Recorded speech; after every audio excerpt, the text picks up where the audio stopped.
Leeds. What is happening? Welcome to Working Hours, an oral history podcast about a place called Leeds, a time called now, and an activity called work. Working Hours wants to record 1,000 loiners over the course of this, the most important decade in the history of the human species, and ask them about what they do all day and hear how they feel about it. My name is Simon, and this is all my fault.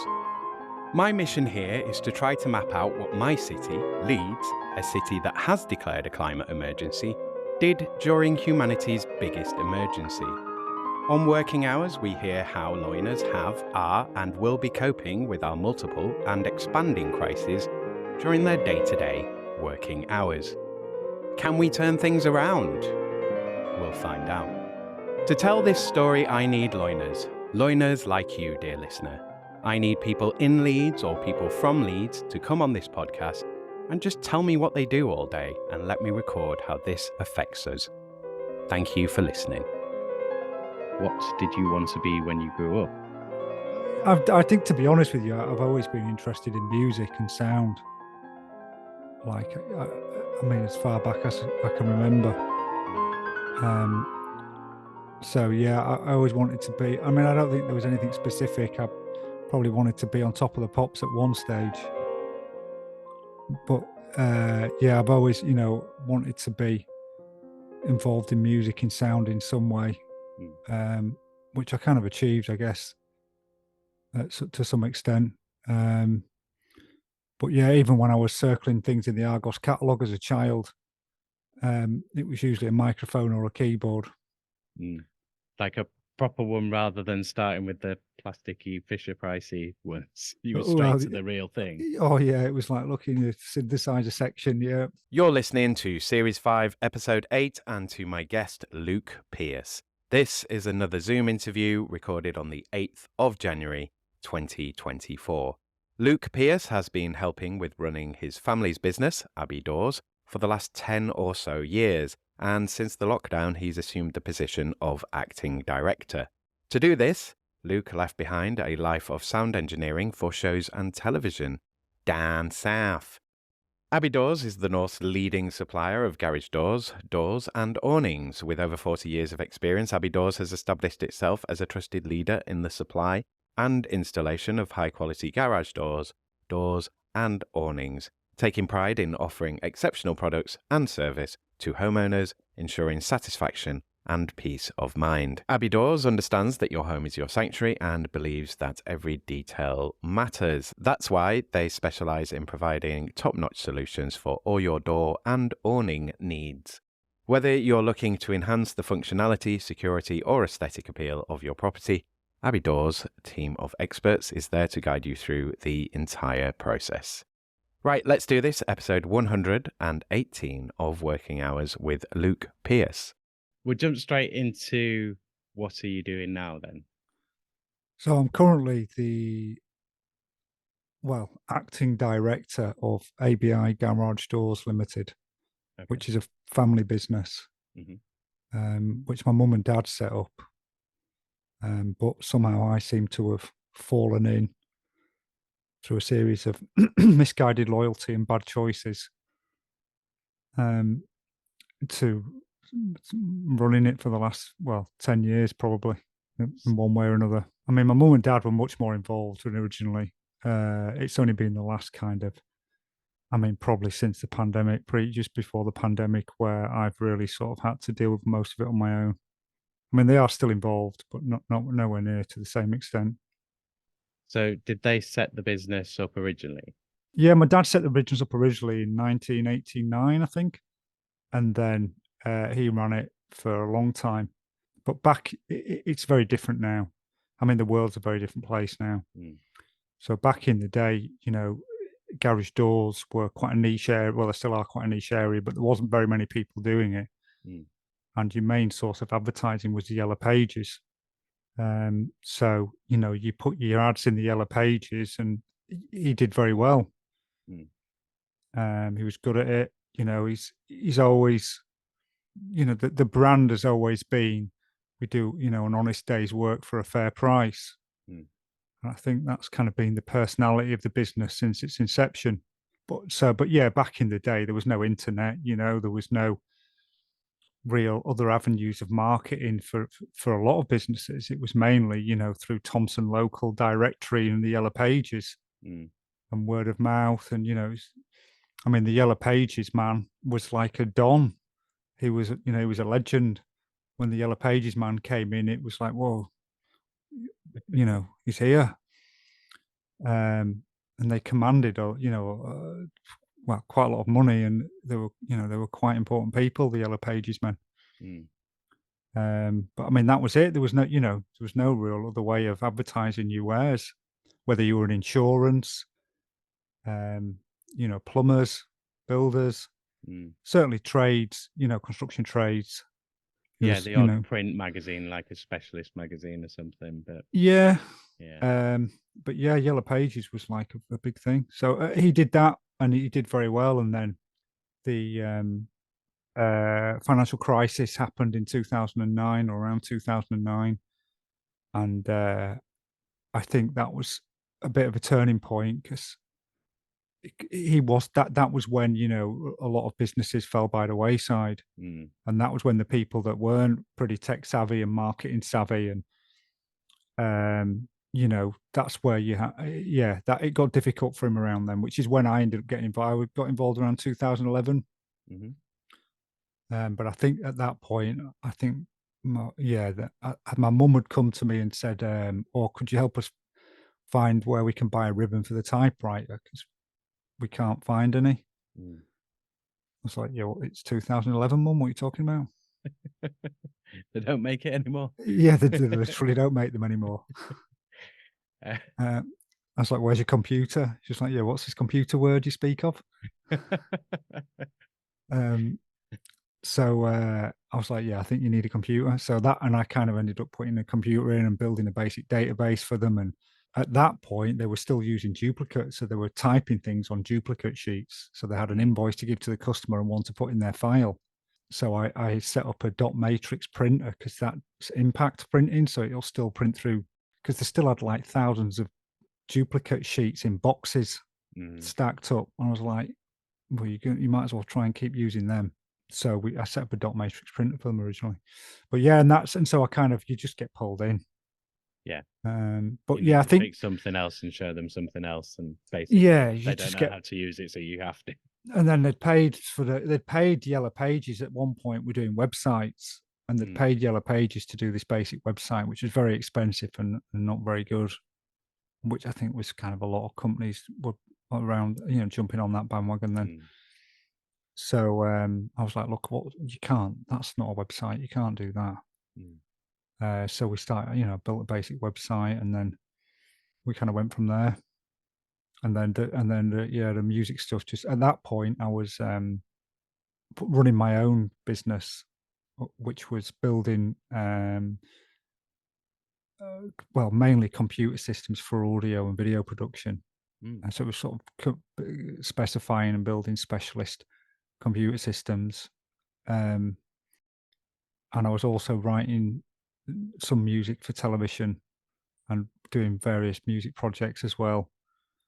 And so that sort of gradually, slowly fell by the wayside as I ended up getting more involved in the garage doors.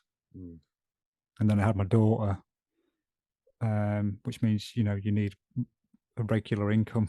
mm. So the garage doors looked more appealing at that point. Yeah, more stable, long-term Yeah, business. yeah. I mean, the sort of my company, 6 Decibels, it was just me. So, some months would be pretty busy and then other months would be quite quiet. And Mm, it was a bit more sporadic, really. So the garage doors, again, was more appealing in that sense. It was a stable job.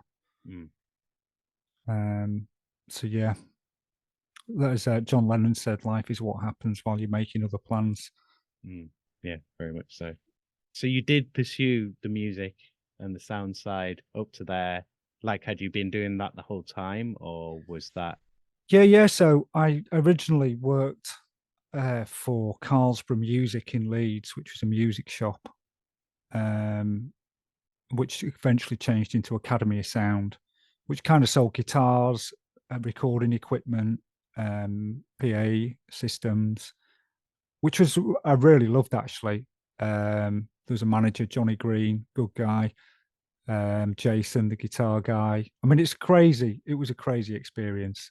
I mean, one of the crazy things about the journey that I've had is there are so many ridiculously talented people out there, like, you know, guitarists, singers, composers. You know, you come across these people and they never really have an opportunity to do much with it.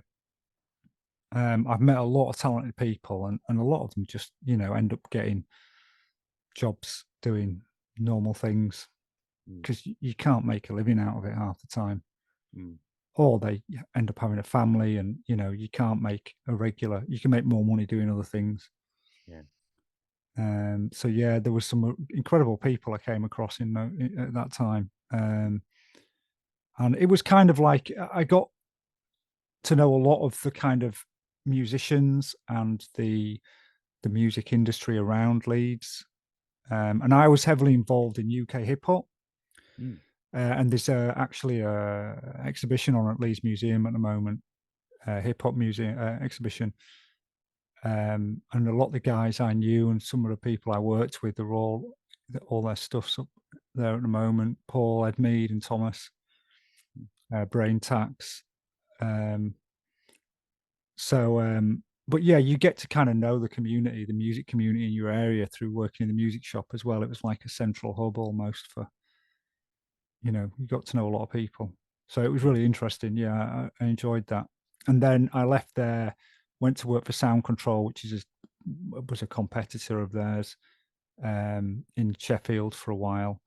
And then I ended up going down to London and working for Channel 5 on the Jack Doherty show, doing the sound for the Jack Doherty show. I had a couple of mates that worked there. And I said, yeah, I've had enough of music shops now. Is what's going on down there? And they were like, yeah, come and hang out. So I went down there for a while. I mean, initially, they just let me come in the building. They were like, look, come and hang out. We can't pay you, but make yourself useful. I had some savings, so I went down, hung around, and eventually the head of sound was like, yeah, let's keep him. So I ended up working there for a while. Then that show finished. But I mean, that was amazing as well. I was doing live sound for Stereophonics, Cardigans, Duran Duran. That was in '99. Yeah, because it was a chat show, wasn't it? And so yeah, you had loads of different people on, guests every time. You're miking the guests up, celebrity guests, and then they had a band on often at the end. It's the same format that a lot of chat shows have now, like, you know, Graham Norton or Jimmy Fallon or anything like that. It's a kind of standard format. So you'd mic the guests up and then you'd do the sound for the band at the end if they were on, depending on who was on what rota. So I met, loads of people. Mark Lamar, Barbara Windsor, Meatloaf, Susie Quattro. I mean, yeah, it was a pretty amazing experience. And then, but the show ended. And to be fair, I was more interested in music. I've always been more interested in the sort of music side of things. And that was kind of just sound, a lot of it. It was just miking guests up and just doing kind of standard sound stuff. So I wanted to sort of stick with the music, really. So I went and left there and went to work for another music shop, Digital Village in Romford, for a while. And again, kind of met some people, got to know. It was so different in London, though. I mean, it's such a different world. I mean, you know, you meet people in Leeds that are kind of top of their field and they're local musicians. Whereas, you know, you meet someone in London and, you know, they're an engineer at Abbey Road or they're working at Sony Whitfield Street Studios or, you know, it's kind of a different world, really. I don't quite know what the idea behind this leveling up is, but I think they've got a lot of work to do. Yes, to compete with a city of like 8 million people and yeah, like one of the global financial centers. Yeah, I think yeah. So and then I went to work at Digital Village. That was really interesting. And then I left there and went to work with my friend who was a UK hip hop artist, Joe, who's also known as Brain Tax, and worked for his record label, Low Life Records.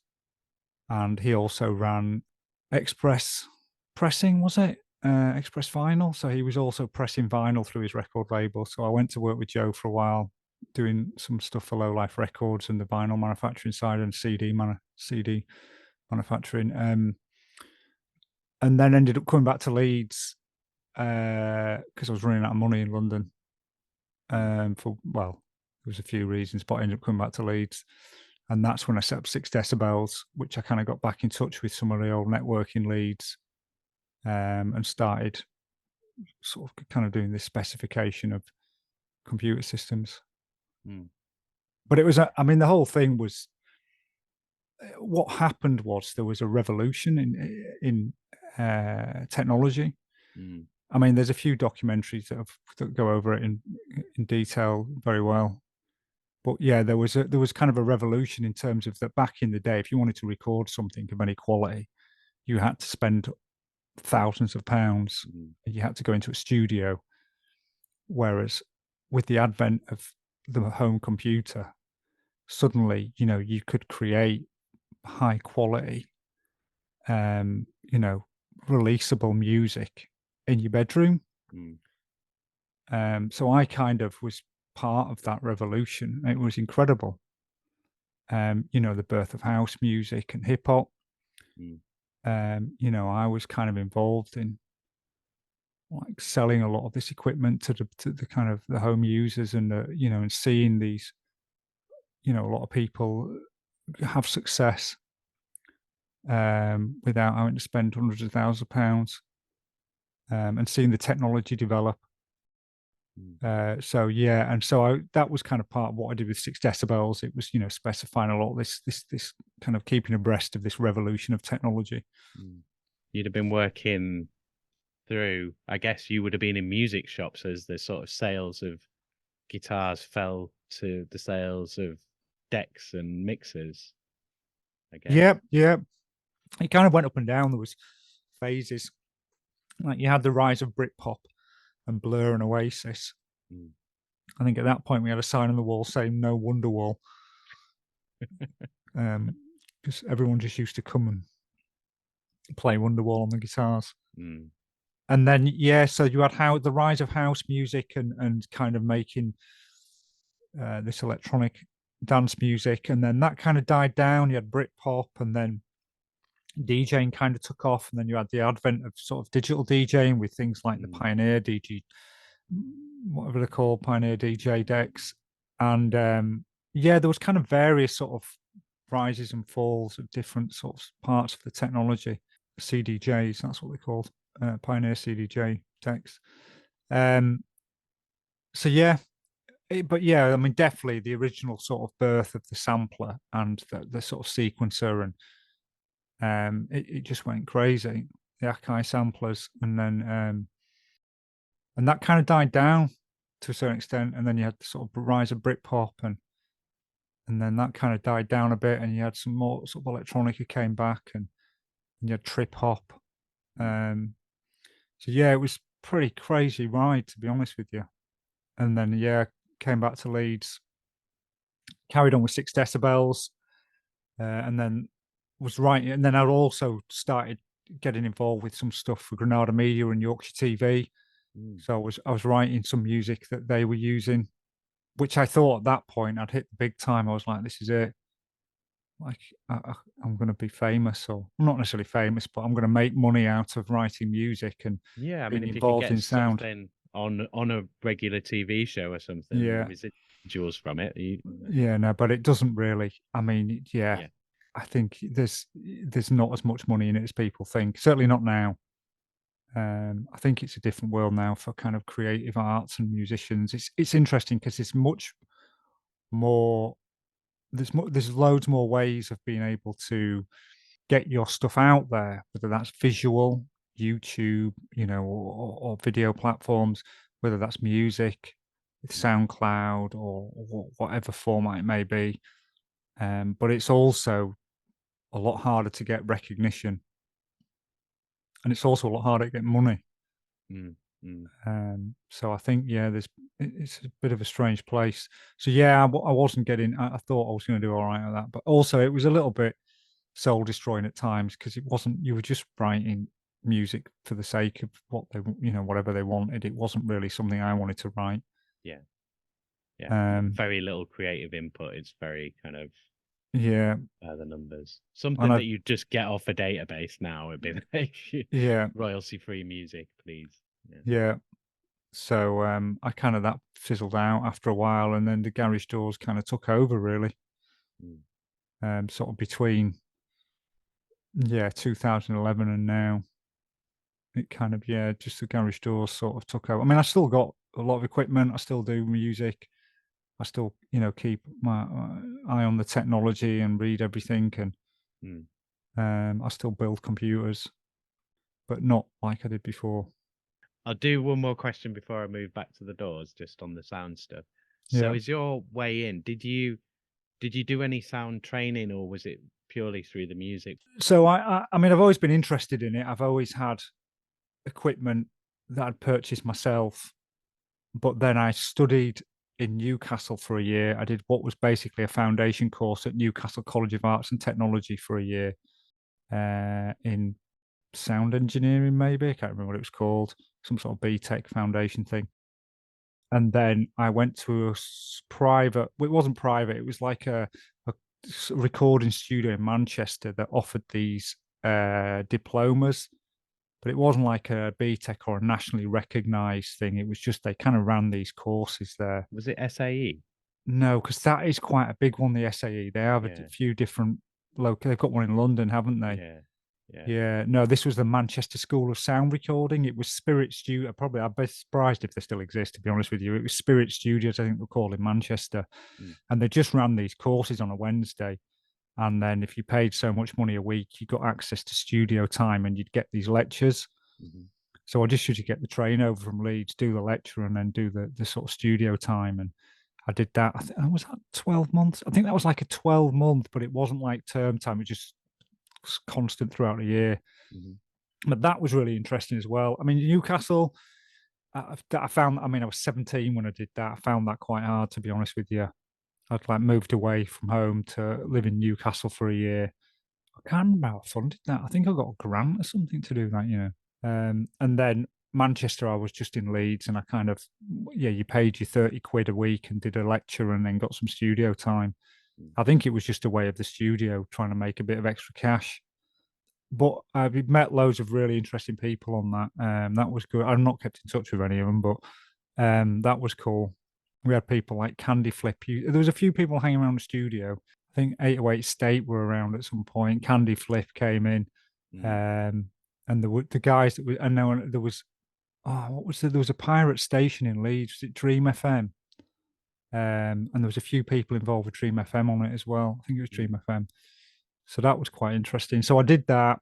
And so I'd got some knowledge doing that. I was always a geek anyway, so I had my own knowledge. So it's kind of a mixture of both, really. Like I think what's available now is you've got the Brit School now, and you've got like people can do a full degree in take on that'll teach you a lot of this kind of sound recording stuff. But back then, this was like God knows what year it was, early 90s. Um, there wasn't real, and also the technology was just emerging. mm, So, a lot of the stuff in Newcastle was more about the traditional side of it, the tape machines and, mm. reel to reel tape machines and, And huge mixing desks. and all this kind of stuff. Whereas the Manchester course sort of went over more of the kind of the emerging technology. But yeah, whereas I think, now there's probably much more scope to study this kind of area. I think it's still who you know in a lot of this industry. Yeah, and as well with the courses, I mean, in a way, the courses are kind of little networking sessions Yeah, to Manchester because a lot of that stuff you could teach yourself on YouTube. yeah, So it's like, it's access to the equipment, it's access to people yeah.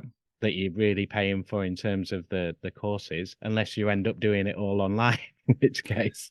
Well, yeah, but it's also I think it's also access to the knowledge of the industry. I think what you learn at places like the Brit School or some of these courses is they'll do part of the course will be about because there's so many areas, you know, and it's like if you do want to produce, or if you do want to record music, or if you want to put your own music out, or if you want to get a record deal, or if you want to be a Foley artist, you know, there's various uh, systems of hierarchy in place.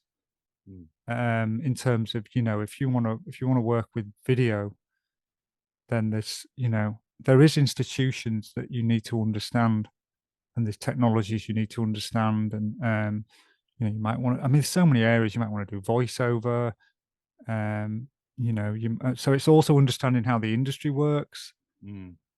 um, you know, yeah, how, you know, maybe if you, this is how a film studio will work, this is how a television studio will work, Yeah. you know, this is how a record label works, this is Yeah. what a record deal entails, this is what publishing it yourself entails. Sometimes I'll give you the history of it as well, of like why we do things this way and how Yeah, that's developed, and which is good because there's also, and you've got lecturers there with experience who can say, you know, it's the kind of learning from others' mistakes. So it's like this is a common mistake that everyone used to do all the time. We don't yeah, do that anymore because we've learned that. yeah. You don't always get those lessons if you just go into No, sat at videos. home, yeah, Yeah. watching YouTube, yeah, exactly.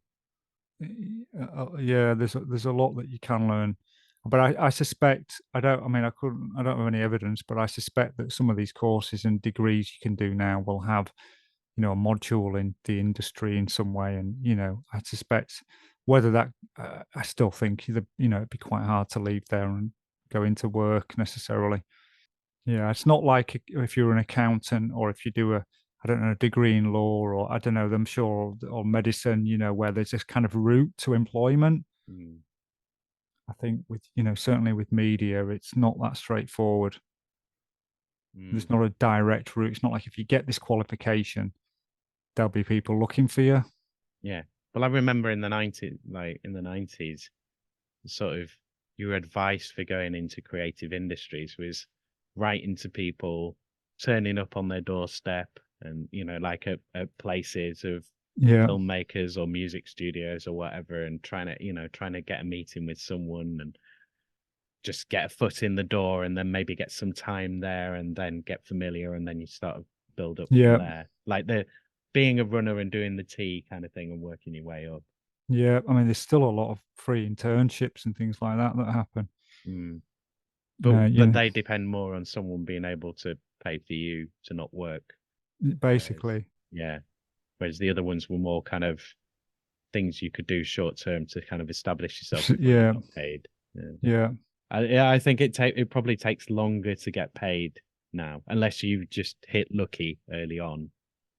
yeah. I think, again, you know, if you, well, if you live in London and you can get access to some networks there, then you know you've got a better chance than you can if, you know, if you live in Bradford or Liverpool, or you know, some of the northern cities. Mm, You know, it's, I think maybe I'm wrong. Maybe that's, you know, but I felt personally living in London, like it was like, wow, this is like, I feel closer to it here.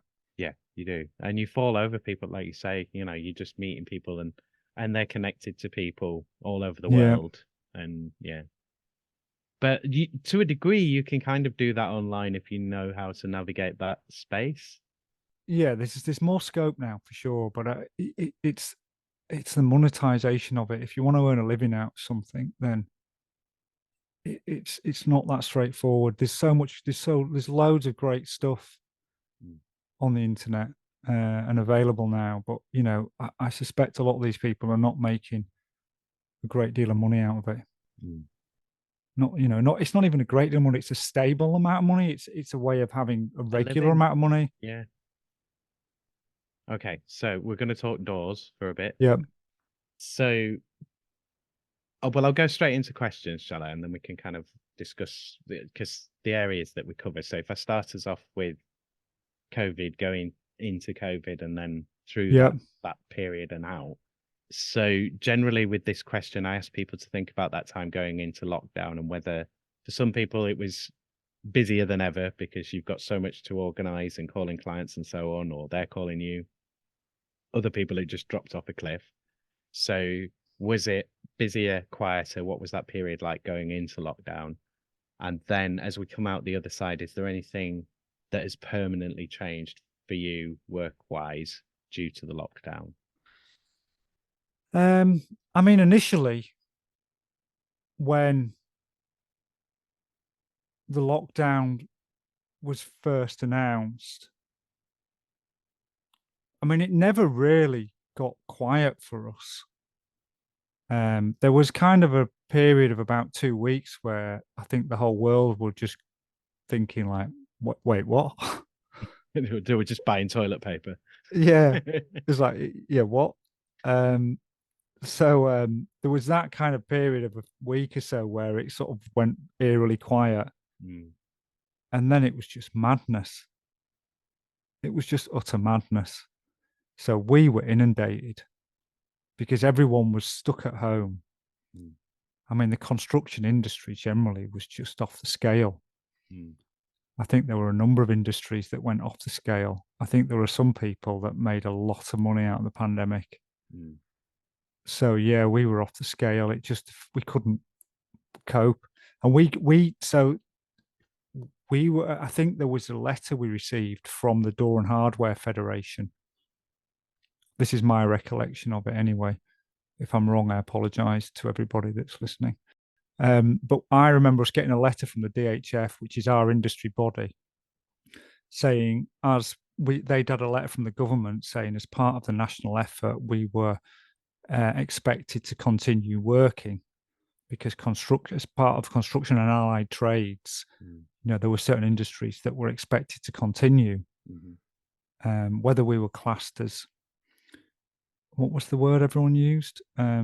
Key workers, essential Yeah, key workers. workers, essential workers. I don't know if we were that, but we got this letter because we were also, so we were still we never really stopped working. I think there was a period of about 3 weeks where a lot of the builders merchants shut down, so we had to stop and furlough everybody because we just couldn't get the deliveries, we couldn't Yeah. get the parts. It wasn't that there was a lack of demand, it wasn't that we couldn't work safely. It was more that we just couldn't get stuff to install. So, and we were also, as some of the surveyors, so the surveyors we were still getting calls for surveys, and we're measuring a garage door outside without anyone near us, so we could still undertake surveys.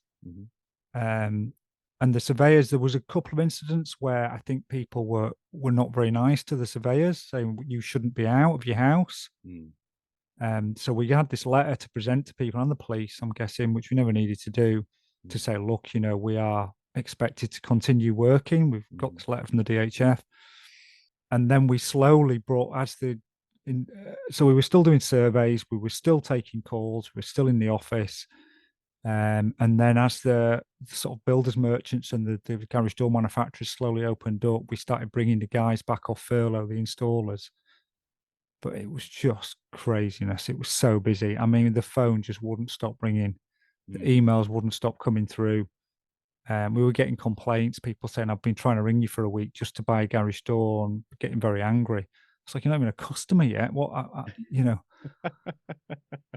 Um, it was pretty crazy time. And so, yeah, and it never really calmed down until the end of the pandemic. There was that sort of Christmas where the pandemic seemed to fizzle out.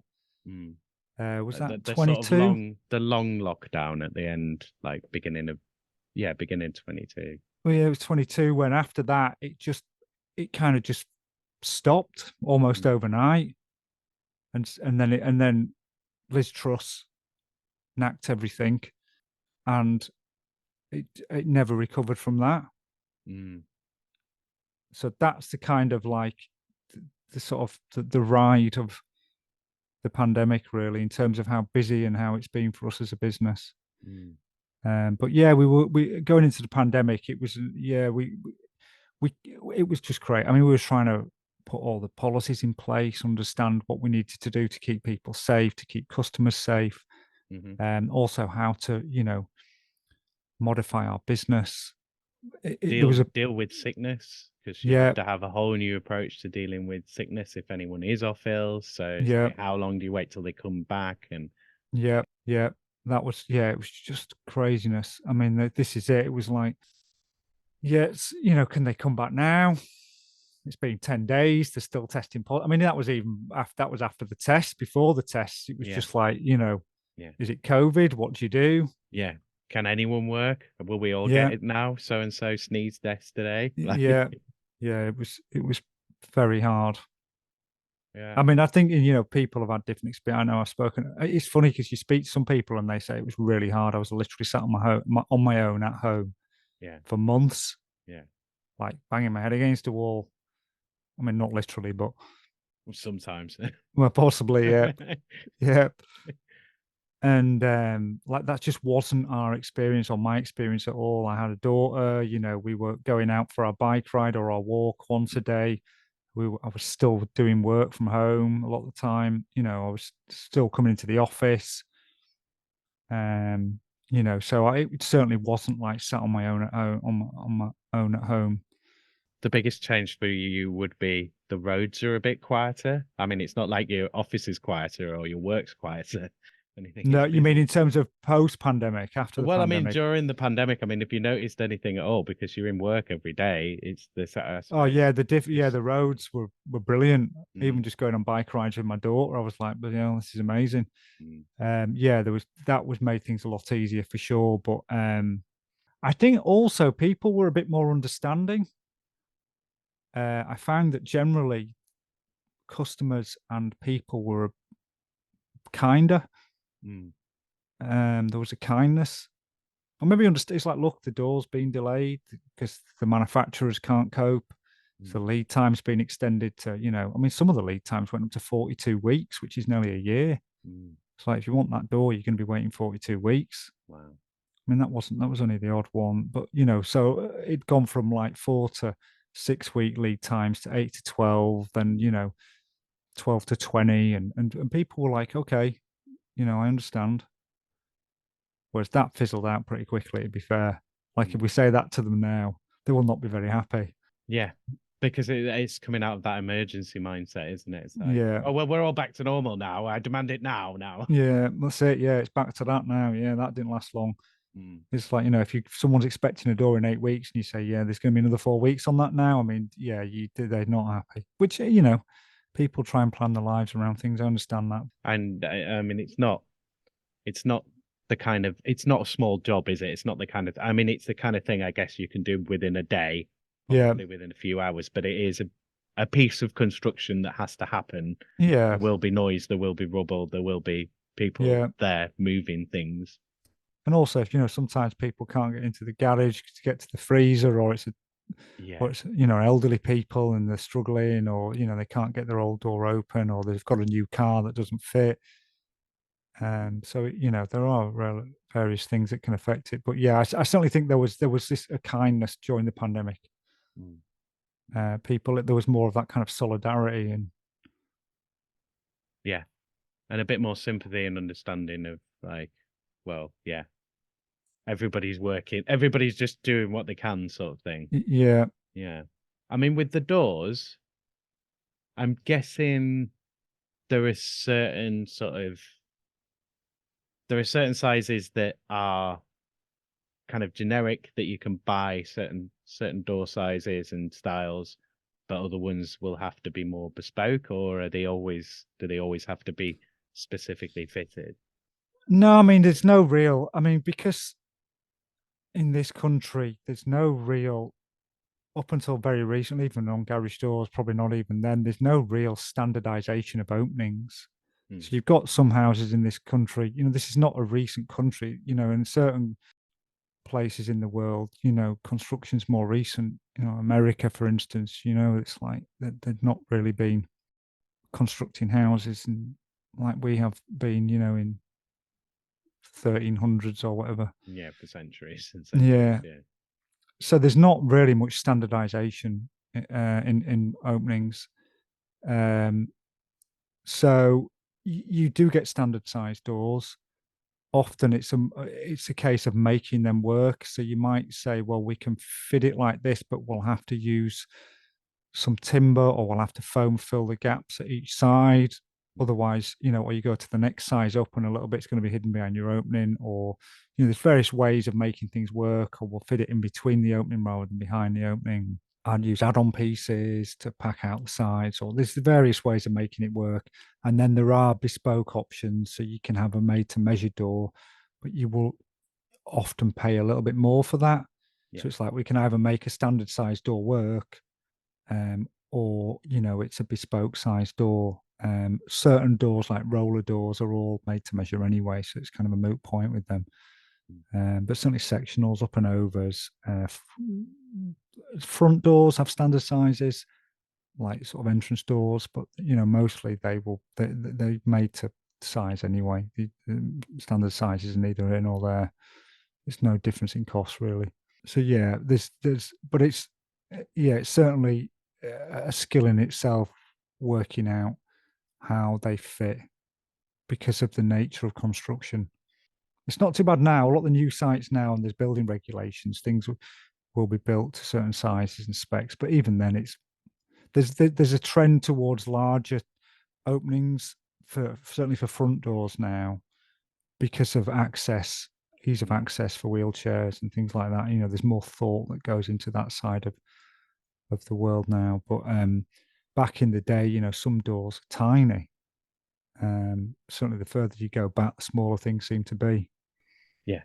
I mean, like most people in this country will have an experience of walking around some ancient house that they have to stoop to get in the Yeah, doorways, and yeah. yeah, that's it. And also, garage doors, so cars are wider now. So they garages tend to be built wider now than they used to be. 'Cause cars are getting bigger and wider. So yeah, so there's a trend towards things getting larger. What are the kind of most popular doors at the moment?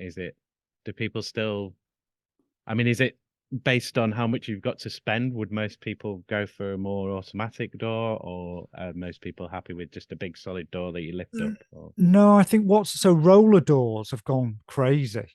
So Yeah. we've probably sold more roller doors in the last 5 years than we have in the last 20.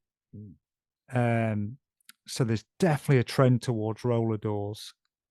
I think they've become more acceptable.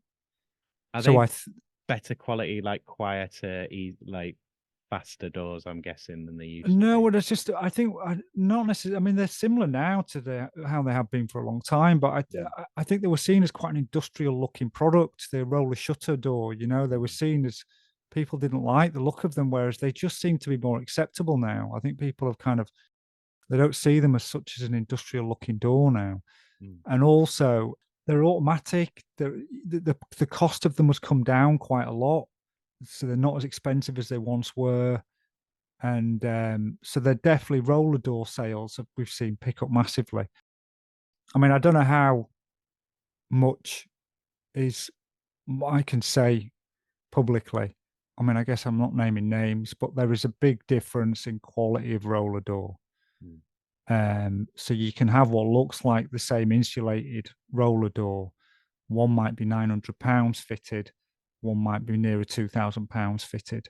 And from the outside, they'll look very similar, but there is quite a big difference in the mechanism, the motor, the control system, the safety edge, and even in certain circumstances, the legality. So there are more products on the market with roller doors that are only just legal, really, in terms of the safety specifications of them.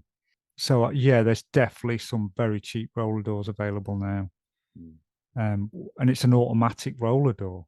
And so for a lot of people, it's like, well, I can spend, probably a similar amount on an up and over solid piece of steel, massive thing that swings out that's not automatic, or I can get one of these automatic roller doors for the same price. Yeah, and I don't have to get out of the car in the snow and the rain. Yeah, this is it. So, so roller doors, yeah, it's an interesting time for roller doors at the moment.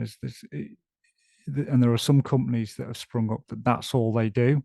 They specialize in these cheap roller doors, and they've done very well out of it. Have they got any door, like, because I can imagine they've got to a point, they'll exist, I'm sure, but doors where you just kind of drive up and you have like a fob that it detects, so you don't need to press anything; it will automatically open. You can get, I mean, yeah, for industrial settings, car parks and things like that, underground car parks, you Mm, can get um, certain systems where it will automate the opening of the barriers. I mean, they're still pretty cutting edge. So mm, there's obviously a security element to that. mm, So it has to recognize something on the vehicle that's secure. So there are certain, I think there's system where you can have tags in the car, or you can have some sort of something on the windscreen that it can read, like a QR mm, code or something. mm, But I think they're pretty cutting edge. They're not common. I suspect not. There's very few people using stuff like that. You can have a system where you can have something on your mobile phone or mobile device that's where you can geo fence around your property. So mm, once you get into a certain distance, it can automate the door opening. But again, that's that's not something you can buy off the shelf. That's using devices that you can buy that allow you to operate your door by your phone, mm. and then a lot of them use basic coding language like is it PHP. IFIT, is it, or something? If this then that, If this, if then this that. then that, yeah, Yeah. IFTT, yeah. Where you can sort of build your own geofence and do it yourself. Mm. But there's no off-the-shelf products that I know of that'll do that kind of thing. So, and it's still, yeah, it's pretty cutting edge, that kind of thing. So do you do industrial as well as domestic? We do some industrial's kind of a different world, Mm. really. We do some industrial doors, particularly on bigger domestic houses, because there's a maximum domestic size door you can get. Right. So if it's a big property or a big opening, it will have to be an industrial door. We'll do some industrial projects, but industrial exists in a slightly different world. They, Mm. often they want 24-hour response, because if it's a warehouse Mm. and they've got deliveries coming in and things like that, Yeah, they need it uh, operating all the time. yeah, so you have to have 24-hour call out. Also, you might be doing like some of the Amazon big sheds. They call them big sheds. Mm. Like some of the Amazon warehouses and the big warehouses for, like, the big supermarkets. I mean, these things are massive. There's like, 50 doors in a row or something. Mm. Um, and so A, you've got to have the capacity to install that many doors and maintain that many doors. But B, you've also got to have the financial capacity to give them credit. Mm. So a lot of the time, they're going to pay on 60 days or whatever or something, Mm-hmm. so you've got to be able to fund the cost to install all the work Mm-hmm. and take the risk of making sure they pay you when they say they're going to pay you. Mm. So there's that, the big shed side of it. There's also the smaller industrial unit stuff, where they'll have roller shutters, but they're steel roller shutters. A lot of Mm. industrial companies will manufacture them themselves in house and then go fit them. So it's a slightly different world to the domestic market, really. Mm. It's the same with products. The products are pretty much identical. They're just bigger. I mean, some people do domestic and industrial on part of the same company. There's not many. You usually have an industrial door company and Yeah. you'll have a domestic garage door company. Mm. Yeah, They're makes very sense. rarely cross. So, as far as you could see, or as far as you could notice, now that we have Brexited, has there been any change in your work? Has Brexit made an impact either for the better, the worse, or is it not been noticeable? Um, I mean, Brexit is still a very, very difficult subject. Um, it's a very polarizing subject. Um, I mean, it's interesting when the referendum vote was announced. I was actually in the um, park with my daughter, um, for some reason. Can't remember. It was the day of the vote was announced, Mm. and like I'd spoken to some of my friends who were absolutely devastated, like completely devastated. Mm. Like, like I remember, though, it was just like an eerie silence. Um, like there was something catastrophic had happened. And then I was in the park and there was two mums pushing their kids on the swings, elated, saying, "It's amazing, we've done it, we're out." And I remember listening to them and thinking the level of polarization, the level of difference of view and feeling and opinion on this is crazy. Like that one incident really made me think that this is bad.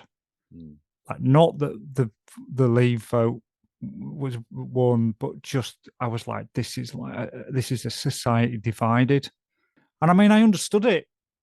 I understood why. I mean, it's funny because a lot of my friends lived in a Remain bubble. I think they were pretty shocked. Why would anyone vote to leave? Or why would many people vote to leave? But I think a lot of people voted. The main reason they voted was for change, and I can understand that. So, yeah, it's pretty polarizing. In terms of for us, I mean, look, there are some industries where, and there are some areas where Brexit probably doesn't matter that much. For us, it's quite. There are some aspects that are relevant to us. A lot of the doors are manufactured in Europe. A lot of parts are manufactured in Europe. A lot of the regulations, the safety I mean, there were the EU regulations around safety, had done a great deal for the construction industry. I'm not saying we wouldn't have done that without that, but they certainly, there was a big push towards safety and health. But yeah, for us, it wasn't ideal. Has it had a massive negative impact? I mean, costs have gone up massively. That's what I was thinking. Yeah. Can you pin that down to Brexit specifically? I mean, given subsequent happenings, yeah, makes it hard. Yeah, I mean, things like the UKCA mark. There's a number of things. I mean, we used to send a lot. The UK used to send a lot of stuff back to manufacturers to recycle. That, as far as I'm aware, that it's very difficult for that to happen now, or it's not as cost effective for that to happen now. So they used to go back to the manufacturers in Europe, and you'll need to do paperwork for it of like what are you sending across, and so the costs involved do that. UKCA mark. So there used to be CE marking for construction products, whereas for some reason the UK decided that they were going to now have the UKCA mark. So if you want to sell something in the UK, it has to have a UKCA mark. If you want to put it on the European market, it has to have a CE mark. Often these are identical tests that they need to adhere to, but you've got to have it tested in the UK in a UK laboratory to have a UKCA mark. So if you're manufacturing something in Europe, you're going to be like, right, well, we better pay the extra. And it's not cheap to get this stuff tested. We'll get it tested in the UK and put UKCA mark on it. Similarly, if you're manufacturing in the UK, you're like, well, we need to pay for it to be tested in the UK and separately in Europe. Then they decided they were pulling the UKCA mark because it was effectively not a very good idea. But now I think they're still keeping it for construction products. So I think 2025 construction products have to have a UKCA mark, but they've dropped it for loads of other areas. Probably kids' toys and all that kind of random stuff is now can be CE marked on the UK market. So I don't know what's going on with that at the moment. I think a lot of people are hoping that they're going to drop the UKCA mark. But I mean, the amount of money, effort and messing around, because most stuff now has a UK, because if everyone's changed to prepare for it. So, I mean, that's got to have had a cost. So, I mean, yeah, I mean, I mean, even if I said, I mean, there are downsides to Brexit. I think it's had an impact on business in terms of, just how the optimism of the UK consumer market generally, I think, has had Brexit has affected. But even if let's say just there was no major downsides that I'd come across, because let's be honest, nothing catastrophic has happened. It's not like you know, the country's ended. Yeah. Has there been any benefit from it? I couldn't tell you a single one. So for all it's done and for everything, all the money that it's cost and all the upheaval and what it's done to the government, Mm. what it's done to friendships and families, Mm. I can't really sit here and say this. I've seen this benefit to my life. Mm. There's nothing to my business, to my life. I can't really find one, and I'm not. Yeah, Yeah, it's sort of like and I'm looking for positives, but I yeah, can't see that. Yeah. yeah. I'm not like just pretending or putting my head in the sand saying, "Oh, I can't find anything." But I mean, genuinely, I just there's nothing I've come across where I've thought, "Oh, actually, that's because of Brexit. That's a benefit." I mean, are you buying? I mean, I don't know how many, if any, UK doors you would buy or go through. Are you buying any more UK doors, or are you looking There to isn't any. manufacturers? I mean, that's not true. That's not true. There are a handful. There are a couple of manufacturers in the UK, but we've always bought their doors. Mm. It's not made any difference to them really Mm. because they're quite niche. So there's a timber door manufacturer specialise in timber doors, Mm. and they always have. And so and their net prices are off the scale now. They're prohibitively expensive now, especially after what happened with the supply chain. So timber's gone up in price massively. They're quite niche products that we would still buy from them.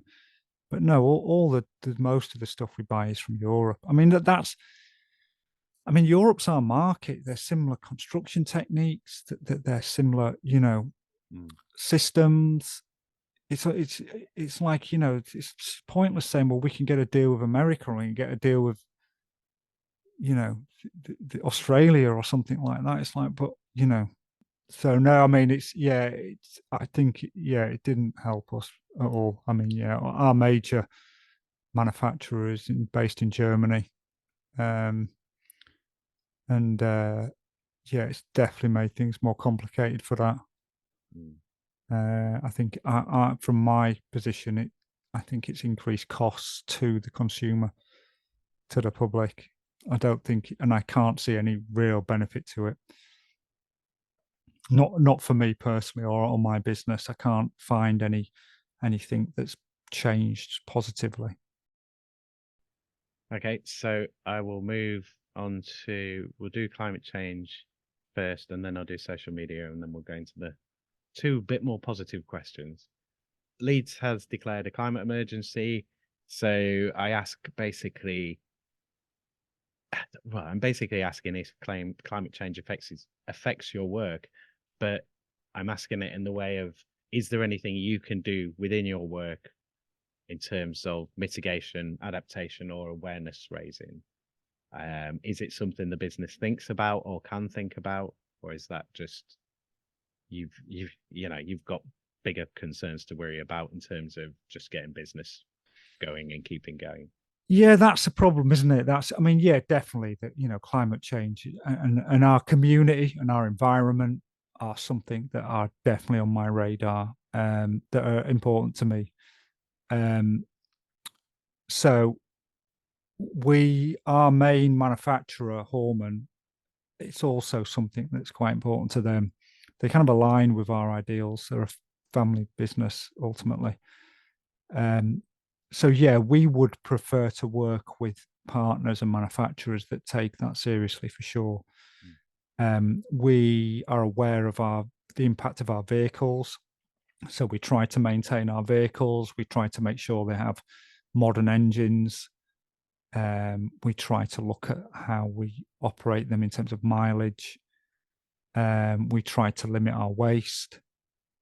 Um, we, I mean, there's more we could do.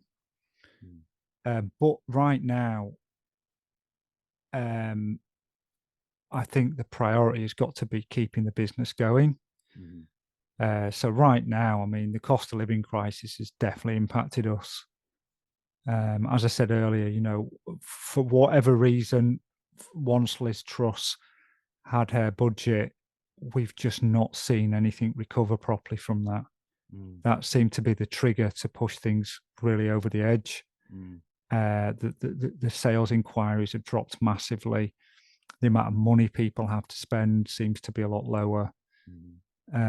So it's difficult, to be able to. I mean, I'd love to put money aside and even employ someone to look at how we can mitigate our impact on our environment and our community. I'd love to put more things in place. I'd love to, be much more pedantic about how we recycle things and what we recycle. But, we just don't have the resources right now. But I mean, we have I put together some core values for our business, which, was based on, and I guess to a certain extent, some of the things that my dad had initially established the business on. But our first core value is community. And I'll read to you what our kind of part of our first core value, which is community, the condition of sharing or having certain attitudes and interests in common. And under that sort of values, we associate with that are holding common values and principles as we serve our customers, respecting and trusting each other, considering individuals when making decisions, and considering our impact beyond our organization. And that's our first core value. So yeah, it's something that's very important to us, but we're limited in what we can do. It's a nice way to focus it, like community-wise, because it's often people go to things like either their energy or the paper use or their recycling or whatever, but place is an important part of the climate response. I think we tend to think of these big global changes or big changes for a business, but a lot of it's about, I think a lot of it's about being more focused on where you are and what you're doing. Yeah, it's the impact. And also, the community, it's basically considering our impact beyond our organization. So whilst that does, initially mean the area immediately around us, it does mean our country, our part of the world. It's all a community at the end of the day. But it's our impact beyond our organization. So but I do think there's something very important about considering the impact in your immediate vicinity. Because it's in terms of your environment or the environment or environmentalism, where can you have the biggest impact? It's where you are. Yeah. That's, as a person, you have the biggest impact with doing what you're doing, but at the same time, you can make the biggest change where you are and what you're doing. Yeah. But that can include also voting, buying things, and all of those other things that go along with it. Yeah. Yeah. Like I say, I think it's overlooked sometimes. So, do you want to add anything else on the climate question, or should I move on to social media? No, I think, it'd be interesting if we could achieve B Corp status at some stage, but I think that's probably a long way off, to be honest with you, at the moment. But yeah, I think, I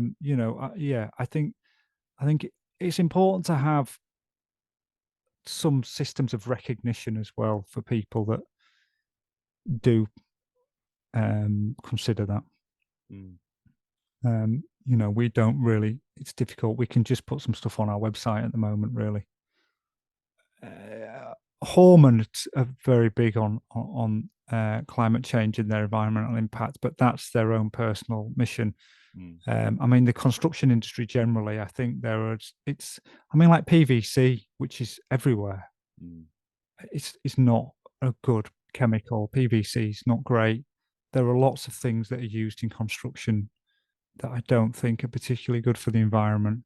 Yeah, we would happily take support on some of this if there was some industry body or some government organization that would say, look, we can help you achieve these things. We can help you, become more sustainable, use more sustainable products, do less damage to the environment. We'd definitely be, we'd embrace that with open arms. But maybe there is, and I'm not aware of it. But then, that's not a very effective program if no one's aware of it. No. Okay, so I'll move us on to social media. For this one, I'm looking at the amount of time that you need to spend on social media, if any. And if you're spending time doing your own posts, because a lot of people have to create their own material. So even if you're not a social media person, you might be roped into the latest post for whatever. Um, how much time do you have to spend on it, if any? And if you are spending time on social media, do you feel that it gives you a good return on investment for that time? Do you feel that you get what you want out of social media? I don't personally do much social media. I leave it all up to my brother Daniel and Sean, our marketing manager, which we do spend actually quite a lot of time on. So I couldn't tell you how many hours a week. It will be hours a week, Mm, but I couldn't tell you exactly how much. What do we get out of it? It's hard to quantify, really. We certainly don't at the moment get direct sales out of it, really. mhm, I think maybe some people will look at it if they've seen us somewhere else to check us out. It's interesting, isn't it? I mean, I've had this conversation with so many people. I think social media works for some places, like if you're a restaurant or a cafe, mm, or there's various things where social media can be very relevant to you. For something like a garage door, it's like it's not.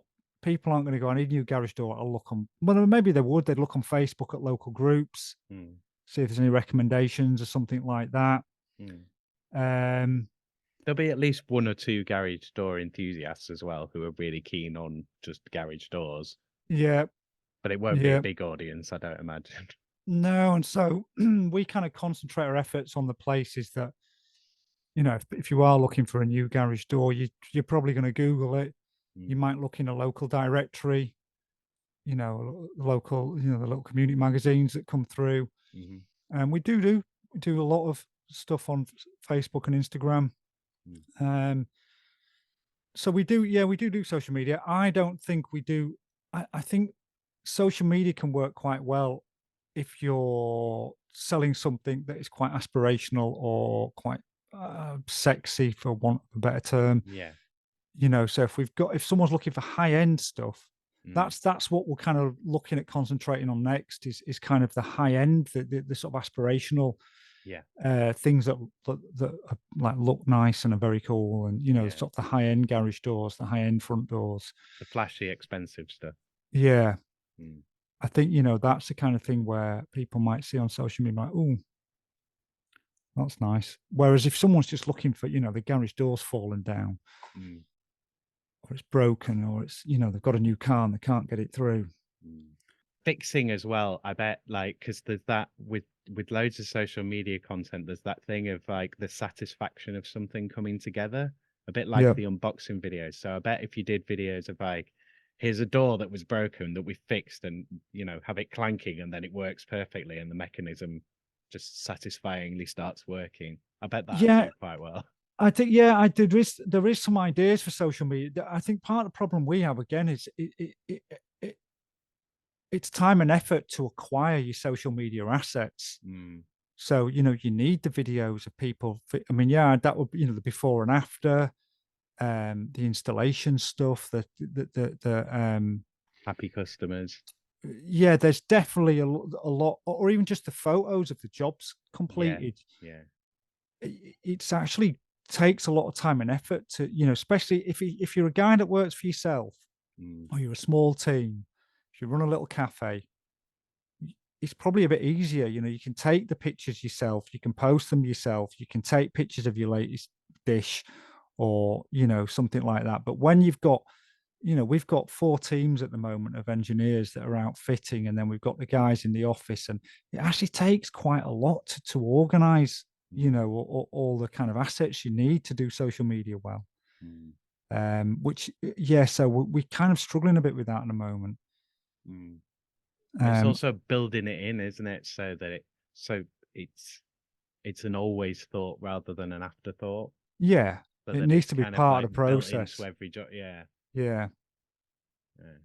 So, And and it tends to work, especially with the fitters, when it's 4 o'clock and it's getting dark mm, and it's cold. mm. you know, Yeah. but Fumble about trying to make a post. yeah, I'm sure they'd soon get sick of that. well, yeah, this is it. It's like, yeah, it's starting to snow. Yeah. Just give me it's like extra paperwork, isn't it? It's like, give me an extra silly task to do. I've done the job. Can I go Yeah. home? Can you just do an interview with the customer and see how happy they are? Yeah. Yeah. Can I not? Can I? Yeah. This is it. Yeah. Going home. Yeah. So I think, yeah, it's we could do more with social media, but we get photos of jobs, we post stuff. Mm. We've gone through phases where we've done more in the past where we've had time.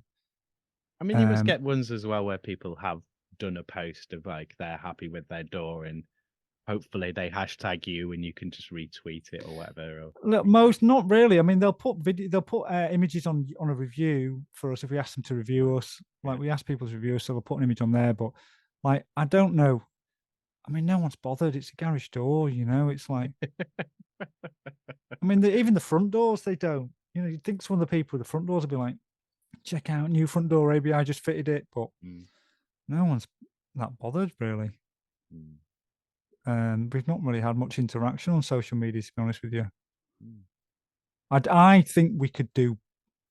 I think social media needs more attention. I think we could do better with it, but it's yeah, it's on the list. Yeah. It's a time and resource, isn't it? Yeah. Yeah. Okay. So we've done the 4 affected by questions. So I'll move into, I'll do the change question first. So if you could change any 3 things about your job, so they can be realistic, they can be totally fantastic. You don't have to use all 3 if you don't want to. Yeah, but if you could change any 3 things about your role right now, what would you change? Do I have to stay being a garage door person in this with these questions? I mean, that's up to you. You Yeah. don't have to. I mean, Yeah. I don't think anyone said change the job yet, but yeah, Yeah. I mean that would be my answer in most roles. Yeah.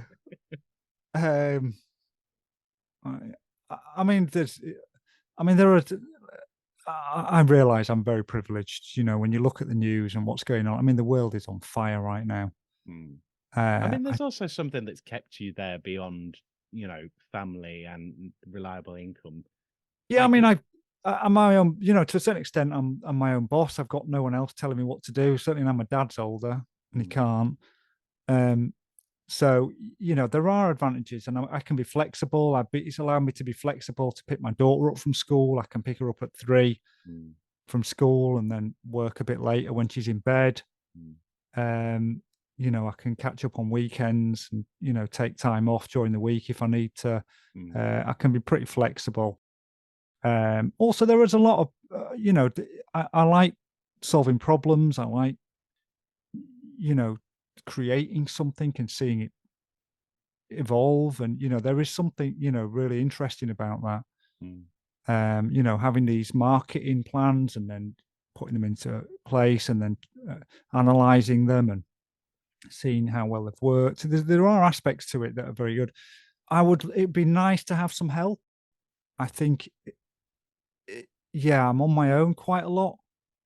And there's a lot of areas, you know, certainly things like health and safety. We have a consultant, but a lot of the time you kind of sat trying to forge your way or legislation, the VAT reverse charges that the yeah, government brought in, you know, or some sort of legalities around terms and conditions, mm, or the consumer products regulation, or HR issues, disciplinaries. mm, You know, and you have consultants that you pay to help you, but you know, there's a lot of times you find yourself sat on your own, scratching your head, thinking I've clearly bitten off more than I can chew. mm. And you've Um, got to understand a lot of this stuff. Like legally, you've got to understand a lot of yeah, this stuff. So you have yeah, to take the time, and if you can't afford to get someone to yeah, explain it, you have to take the time. yeah. So, and yeah, I mean, again, I've got, you know, my brothers work in the organization, but I mean, they're busy doing their own jobs. You know, I'm kind of, guess, sort of business development and basically anything that's remotely complicated. If it's a form, or it looks complicated, it usually ends up on my desk. Mm-hmm. So yeah, I do wonder sometimes what it'd be like to have a partner, have a business partner, and Mm. who kind of you have these meetings once a week, and then you say, right, well, you do that, I'll do this, Yeah. Divvy the uh, work up. yeah, and we'll come back next week and see where we are. So I think definitely, having some support in some way would be nice. I think another thing that I would change would be premises. I had this idea of having this really cool premises that had heat pumps, solar panels, probably a windmill outside. Mm. Was built with sustainable materials, and I really would love to have this kind of amazing industrial premises that was like how you could do it. Mm. Yeah. But also looked really cool. Had like massive, see-through roof with natural light. Mm. Um, but yeah, that's something I'd like. A really lovely showroom, with in this amazing premises with probably plants growing on the outside, a living building. Mm. Um, and what other thing would I change? I don't know really. Maybe I think the hours are Mm. difficult. I think it takes so much. I don't know how I mean, I know some people. I've got friends who I talk to, and they're like, friend who's a single mum, and she's like, yeah, I do sort of 10 till 3, 5 days a week, and she earns a lot more money than me. I was like, how are you doing that? So, well, I don't want to work this many hours. Mm. Um, it just seems crazy, I don't know if it's a modern way of working, or whether it's just certain people end up in these situations that require a lot more time and effort. I don't know whether this is a national thing or what, but I certainly feel like there's a lot required. Um, there's a lot of hours required. Yeah. And even there's a lot of hours of actual paid working time required, Yeah, just as it is. But then you've got to put a lot of hours unpaid working time into that. Yeah. yeah, yeah, to make a difference. Yeah, I suspect. I mean, I know I was talking to a guy. He's a friend of a friend. I don't really know him that well. I bump into him every now and again. He used to run a flooring company. Mm. And he had like a nice house and like wife, 2 kids. I always was always impressed. I was like, this guy's got it going on. And I bumped into him last time, was quite a few before the pandemic actually. I was like, oh, how's it going? He was like, yeah, I work at printers now. I was like, what? What do you mean? He was like living the dream. He was like, oh, mate. He said, I mean, I made a lot of money, but he said it just was not worth it. It was not worth it in the end. He said, I was working weekends, every hour God sends. Mm. He said, it's just not worth it. I couldn't be bothered in the end. He said, I took less money and I work, reasonable hours now, and I feel much happier and I'm a lot less stressed. Mm. Maybe some people thrive on the kind of the long hours stress side of it, but Oh, I think definitely. life's too short. Mm. And I think there are periods of time as well. Is that, it's like phases, isn't it? Like there are periods of time where you can just go flat out, or you have to, and you do it. And then other times where you're just like, I can't get out of bed. Yeah, yeah, for sure. And then I'd say on top of that, the other thing I'd like to change is actually working is something that I was always wanting to do since I was little. That would actually be quite nice as well. Not doing Mm. garage doors, but working in sound in some way, or even just media or something. I don't know. That would be Mm. quite nice as well. But I think like, yeah, I don't know. Maybe at a different phase, we'll see. Mm. Okay, so before I ask the UBI question, I just want to ask, so considering you've been running this business, like a more traditional business for a Yeah. good few years now, do you think you've learned anything through this business experience that, say you were to start up the sound company again, that you could bring into that? Are the lessons that, like, do you think you could make a stronger version of that company now, knowing what you know now? Um, yeah, I mean, there's definitely relevant skills and information that's there. Yeah. I don't think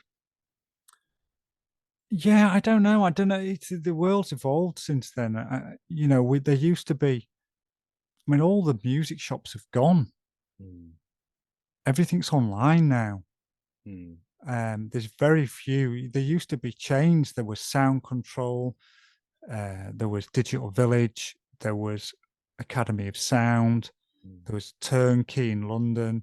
There was loads of smaller independent music shops all over the country. Mm. And a lot of those have all gone now because it all switched to online. Mm. And especially with the recording equipment, it's not something you need to go and it's not like a guitar where you need to go play it. It's Mm. just where's the cheapest place? I know what I want. Mm. Where's the cheapest place I can buy it? Mm. So a lot of that switched to online. So the world's kind of a little bit different now in terms of certainly the technology and side of it. And also computers are a lot better than they used to be now. You can just buy a half decent laptop and bang some software on there and do some pretty amazing stuff. Mm. Whereas in the past, in the early days of this stuff, you had to get the right laptop and the right equipment, and you had to really know someone who really knew what they were doing to get it working properly. Mm. Whereas it's not so bad now, especially if you're using Apple stuff, it works pretty well. Yeah, but definitely, I think if I was going to, I think one of the things that I'd be interested, certainly now I've had the experience I've had now with business development and running a business and the operational side of it. I'm quite interested to kind of explore the sort of operational side of media. Mm. That's or of sound, some sort of, audio, sound, radio, that'd be quite interesting Mm. because I do like some of the kind of, the the sort of logistics of operations. It's quite interesting how making things. It's almost like a machine. It's Mm. like how does this work? Where's the input? What's the output? What Mm. cogs need to turn? All That the that's analytical stuff, the business analysis, and Yeah, yeah. that's quite interesting. I like all that. So I've kind of one thing that'd be interesting is the sort of operations and logistics of some sort of media industry. But I don't know. I don't know. We'll see. I mean, at the moment, it's. I think we're all hands on deck right now. It's really tough. Mm. I don't. None of us have got 2 minutes spare at the moment. But yeah, it's definitely very tough at the moment. Mm. I mean, how's it been? I mean, obviously it's early days of 2024 yet, but how's it been sort of first week? Has it been It's any quiet. different? Yeah. No, I mean to be fair, it's difficult. January's always. I mean, Christmas. Yeah. No one's got any money after Yeah. Christmas. So I mean, you're not. Last thing you're thinking about is your tends to be your garage door, or your front door. Mm. It's like unless it literally falls off, it's Mm. one of those things where you'll be like, let's see what it's like in the spring. Mm. So it's always quiet, but it's definitely, yeah. I mean, you can tell people just haven't got the money. I think Their I think mortgages have like you gone up. said, confidence as well is a big thing because there is the people who have money still have money. Yeah. It's just lots of people don't want to spend at the moment, and I think Christmas was really quiet. I think when the numbers come out for Christmas, I think they're going to be quite low. Well, I mean, yeah, I think it's confidence. Like you say, people are thinking, let's just, let's see where we are in the summer. Let's see how it goes this year. Mm. Yeah. And people aren't stupid. They're looking at the news and they're thinking, well, it's going to be tough here. Mm. Well, they know their mortgage deal's coming to an end. Hmm. And they know they've Uh, got an election at some point this year. yeah, this is it. So I think, yeah, it's a funny old time at the moment, really. But it's Mm. definitely like, yeah, we're looking at, and we have to work a lot harder. Mm. So we can tell how hard we're having to work for the, to get the sales that, Same income, yeah. yeah, it's Mm. definitely a lot harder. I mean, what's annoying is it's the same old story. So it's very difficult for us to make more money because the manufacturers and the people at the top of the chain Mm. have all piled loads of money on. Mm. So everything's gone up. So what that means is it's actually very difficult for us to go up, for us to put our prices up because everything's more expensive already. So if Mm. someone's wanting to come and buy a garage door off us, it's already 40-50% higher than it was pre-pandemic Yeah. because all the parts have gone up. Yeah. So then when we start to say, well, actually, we're going to put our costs up as well because everyone's wages have gone up because Yeah. all our fitters can't afford to buy food. Yeah. People are like, well, you're having a laugh, can't afford that. Yeah. I'll wait. I won't buy it yet. Yeah. Yeah, And it's like, well, so where our costs, our own personal costs, actually haven't gone up since before the pandemic. Mm. So the amount we charge to install a door hasn't changed since before the pandemic. Yeah. Which But means your profits have gone down. yeah, we're struggling massively. Yeah, but and I bet there's people sat at the top of the chain somewhere laughing their heads off right now. Mm. The aluminium, you know, manufacturers and the people that produce the steel and yeah, Shipping companies, energy yeah, companies. Yeah. yeah, exactly. So, but we can't get our prices up because everyone else has put theirs up. So it's very difficult right now. It's all Mm. the people at the top. Where's the yeah. I mean, I read some article today, whereas I think I can't remember what it said. Th- People made more money in the first 3 days of this year than Yeah, Fat Cat Thursday. Yeah. yeah, Like CEOs have already made more money than you will make in the entire year. yeah. It's craziness, Mm. and it's just craziness, the disparity. So it's very difficult at the moment. We're kind of stuck in it, probably like a lot of other people are really. I'm going to move on to the next question. So, last question, UBI question. Yeah. So, if there was a universal basic income, how do you think that might change your work? Would it change your work? Would you still work? Would you still do what you're doing now? Would you do something else? Would you do this differently? How do you think it might change things for you? I mean, I'm a big fan of UBI, to be honest with you. I think especially for sort of the arts and creativity, Mm. I think it would make a big difference. It's very difficult to be creative without money. Mm. So certainly for that side of it, I'm quite a big fan of the UBI. Would it? I suspect it wouldn't necessarily change me having a day job Mm. because I don't think universal basic income would present enough money for me right now to not work. I think it's certainly like earlier on in my life, it would have been a game changer. Yeah. And for other people that I know as well. The trouble is, what happens with, especially with creativity in the arts, is you need to hone your skill. So when someone like Blur gets famous, they're in a position where they can just spend, years honing their skills. Mm. They can create the music, try things. You know what I mean? It's being like creative. I think is you need to be able to indulge in that creativity for it to grow. So I think, and that's something that is an opportunity people don't have Mm. in this country. I think it's a real shame. Mm. I think yeah, it's something that's forgotten. I think universal basic income would also it allows people a level playing field, Mm. which I don't think people have these days. I think the benefit system is not ideal. So, I mean, it would potentially change the opportunity our customers would have. Mm. Um, I think it would certainly provide a level of security and safety that a lot of people do not have. Mm. More and more, that's getting to be most people rather Well, this than, is it. yeah. And I think that changes, that I think, yeah, I think that changes your outlook on the world. Mm-hmm.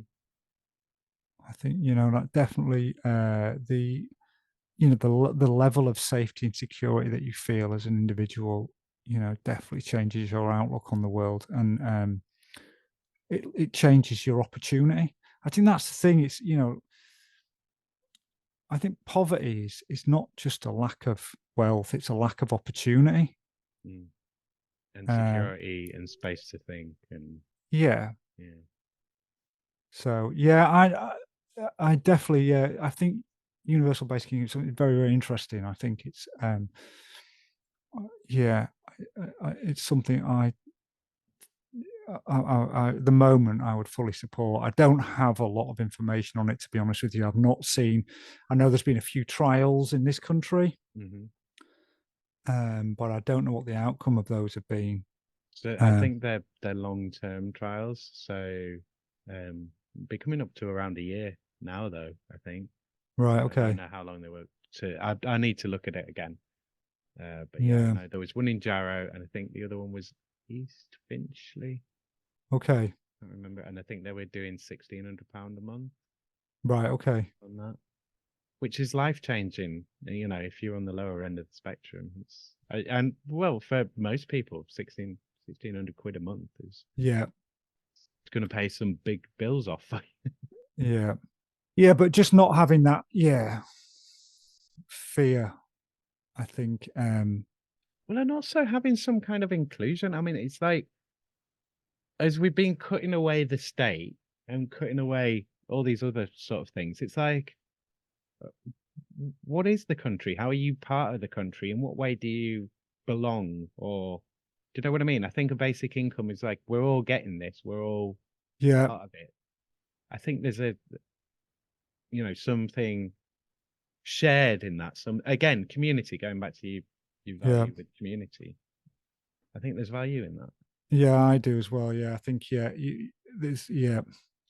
And even just being able to kind of take part in certain parts of life, culture, Mm, I think maybe certain things will be less prohibitive. I think because I think certain things are still, certain arts, especially, is quite prohibitive to mm, certain parts of society. So yeah, it's something I've been, I'm quite interested in the universal basic income information that I've read and the things I've seen. But I think especially for young people, actually, mm, I think that they're yeah, yeah, I think it would be quite beneficial when you sort of be starting off on your journey. mm. I think it would definitely, help a lot of people at that time. Yeah. It's more of a we've got your back than there's nothing for you. Yeah, yeah, Mm, certainly some of the yeah, I mean some of the I've watched some sort of documentary stuff, and I'm not going to name any names, but some of the things I've watched where they've gone to certain areas of the country, and it's just mhm, bleak. mm, But certainly some northern places, it's like, some of these kids don't stand a chance. mhm. I mean, there's no opportunity there for them. Yeah. Like I've seen videos of places like they don't even have a shop. Do you know what I mean? Like Yeah. there's not even a shop here. Yep. Like, the road's falling apart. This is falling apart. Everything's so Yeah. yeah. Or the high streets in these places, most of the shops are boarded up. There's a betting Closed. shop Yeah. and Yeah. a couple of other bits, and it's like, and yeah, And every single cash point there you have to pay to get your own cash out of. yeah. Yeah. Because there's never free ones in poor areas. No, I mean, it's so I think, yeah, I think certainly for the youth, I think universal basic income would be quite advantageous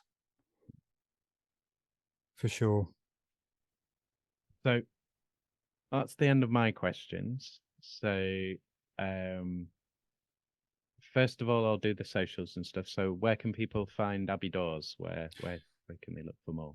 Well, everything's on our main website, abigaragedoors.co.uk. We've got our own YouTube channel where we do loads of how-to videos and loads of garage door related videos, demonstrations and stuff, which is ABI Garage Doors. Just search that on YouTube.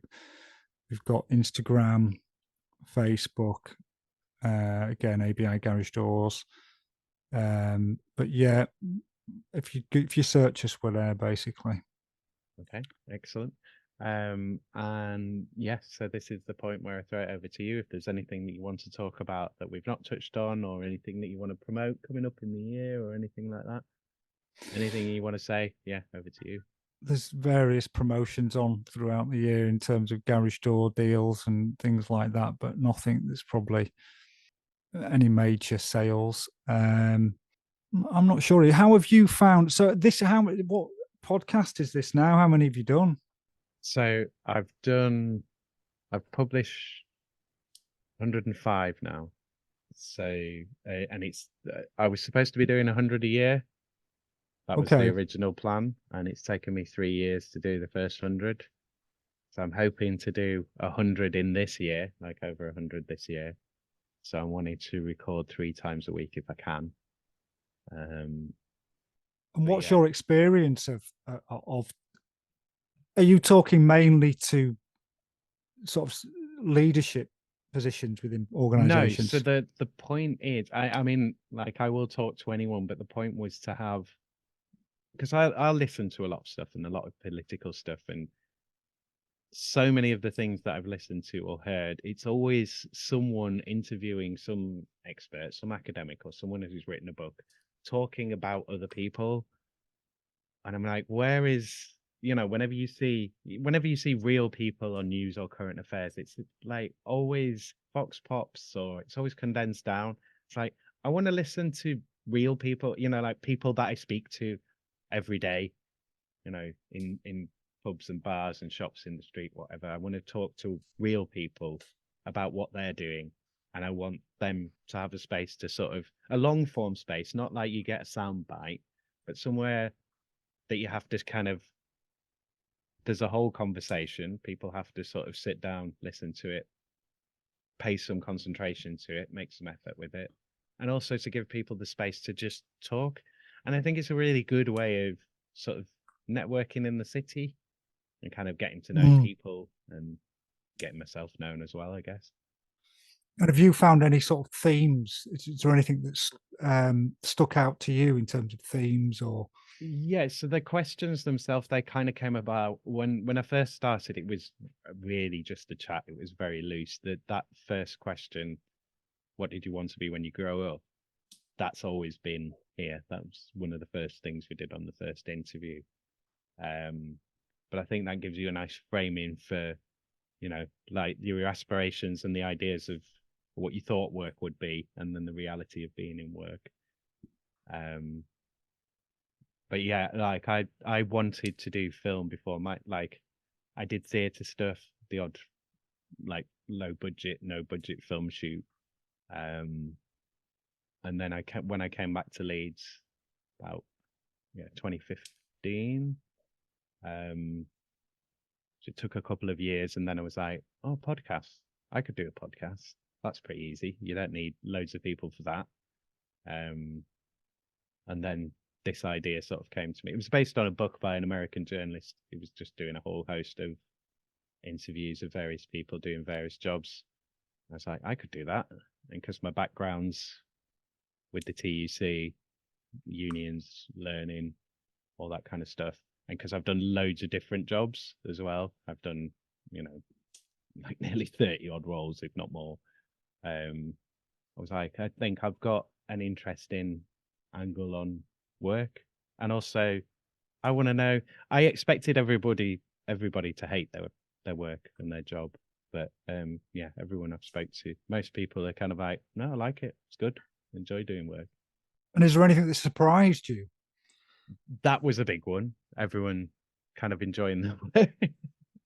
I mean, there's a spectrum to that, but I expected a lot more people to be a lot more negative about working, Mm. because when I've like a lot of the workplaces I've been in, and especially in the UK, we kind of have this work, Monday, Yeah, boring kind of attitude a lot of the time. But I think a lot of that is also performative. Some of yeah. it's real. And so you from Leeds originally? Yeah. And so how long were you away for? So I moved to Amsterdam in 2000, yeah. And then I came back 2003, and I was here for a couple of years.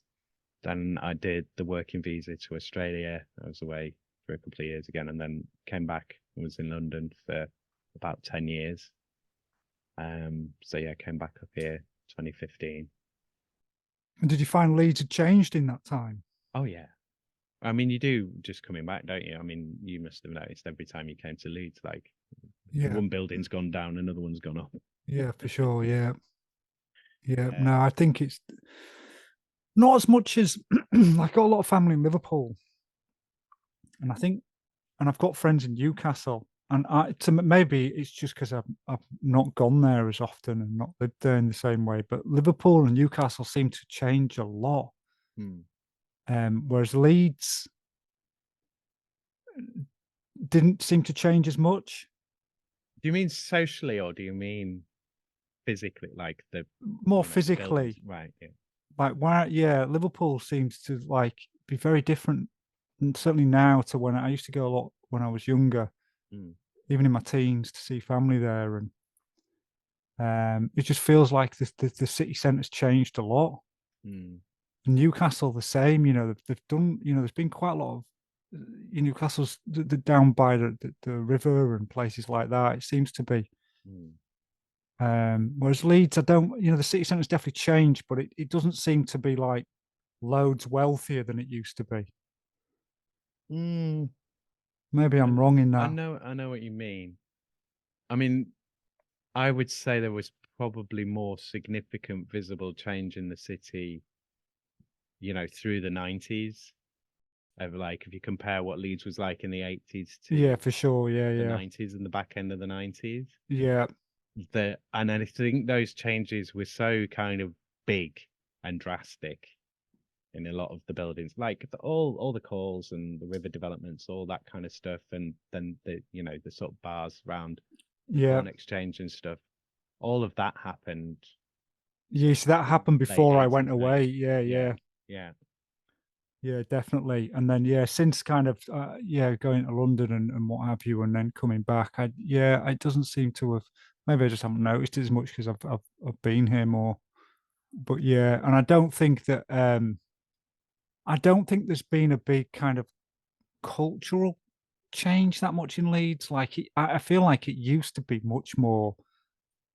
I mean, we had like the Duchess of York. yeah, There was. I thought the music scene and the cultural scene in Leeds was really interesting. yeah. And It's if like the anything, that seems to have gone.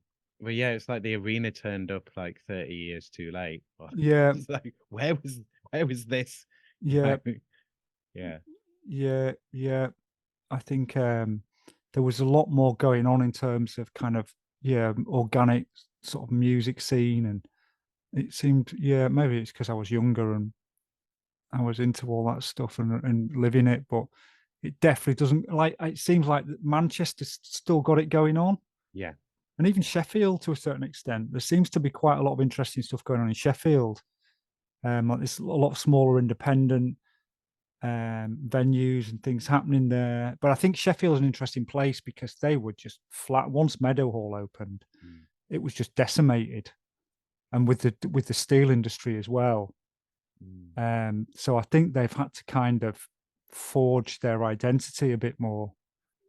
I think there's been some interesting stuff going on in Sheffield, whereas Leeds, yeah, it feels like it's quite service industry, and Mm, I don't. To me, the culture doesn't seem to have moved.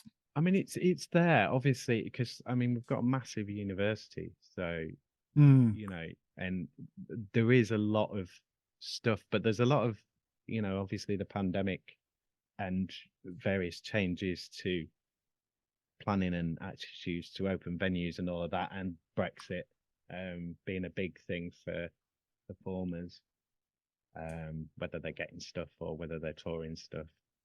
I mean, I'm But sure Wardrobe and the Domino Club, and there's probably various venues around Leeds. I mean, we've got that. That's not true. Actually, got Broodnell's amazing, mhm.